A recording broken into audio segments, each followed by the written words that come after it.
আসসালামু আলাইকুম রহমতুল্লাহ। 2.2 এর 11 নম্বর সমস্যার সমাধান। দেখেন বলতেছে যে যদি C is equal to 2,5, D is equal to 4,6 এবং সি ও ডি এর উপাদানগুলোর মধ্যে X plus one less than Y সম্পর্কটি থাকে, তবে রিলেশনটি নির্ণয় করো। আমাদের সি এবং ডি এর মান দেওয়া আছে। প্রথমত এই সি এবং ডি এর কার্তেশীয় গুণজ বের করতে হবে। বের করার পর আমাদের যে উপাদানগুলো বের হবে সেখানে দেখতে হবে যে তারা এই শর্তটা পূরণ করতেছে কিনা। যারা এই শর্তটা পূরণ করবে তাদের মানগুলো আমাদের নিতে হবে। চলেন, দেওয়া আছে সি ইজ ইকুয়াল টু এত, ডি ইজ ইকুয়াল টু এত, তাহলে মনে করি রিলেশনটি আর। তাহলে প্রশ্ন অনুসারে এখানে বানানটা মিস্টেক হয়েছে। আর ইজ ইকুয়াল টু, এখানে আর এর যে শর্ত দিছে, রিলেশন বা অন্যায় আর সমান আমরা লিখতে পারি এই অংশটা, ঠিক আছে? তো এখন সি ক্রস ডি সমান কত? সি ক্রস ডি সমান আমরা এই অংশটা পাচ্ছি।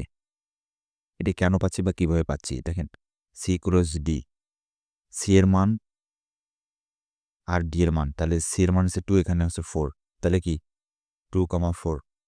তারপরে এখানে সি এর মান হচ্ছে 2, এখানে কত 6, তাহলে 2,6। তারপরে নিচে এবার 5 দ্বারা 5, এখানে 4, তাহলে 5,4। তাহলে এখানে 5, এখানে 6, তাহলে 5,6।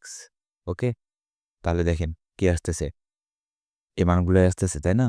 তো এটাই আমরা সরাসরি লিখছি সি ক্রস ডি এর মান। এখন আমাদের বলতেছে যারা এই শর্ত পূরণ করবে, এই শর্তটা কি? যেহেতু এই সম্পর্কটা দ্বারা আমাদের বোঝাচ্ছে যে ওয়াইটা বড় হবে আর এক্স প্লাস ওয়ান ছোট হবে, তাই না? তাহলে আমাদেরকে দেখেন এখানে 2, এখানে 4, 2 এর সাথে যদি আমরা 1 যোগ করি তাহলে কত হয়? 3 হচ্ছে। 3 কি 4 এর থেকে ছোট না? জি, তাহলে এই মানটা আমরা নেব। আবার এখানে 2 এর সাথে 1 যোগ করেন কত আছে? 3, এখানে কত আছে? 6, তাহলে 6 বড় 3 থেকে, তাহলে আমরা এটা নিতে পারি। আর এই দুটো নেওয়া সম্ভব না, কারণ এই দুটো অলরেডি বড় হয়ে আছে। এটা বড় হয়ে আছে, এটার সাথে যদি আমরা 1 যোগ করি তাহলে আরও বড় হবে। আর এটা হচ্ছে যে 5, এটার সাথে যদি 1 যোগ করি তাহলে এটা সমান হবে, যা আমাদের নেওয়া যাবে না, ঠিক আছে? তাহলে 11 নম্বর প্রশ্নের সমাধান আছে আর ইজ ইকুয়াল টু 2,4 আর 2,6। এটা হচ্ছে 11 নম্বর সমস্যার সমাধান।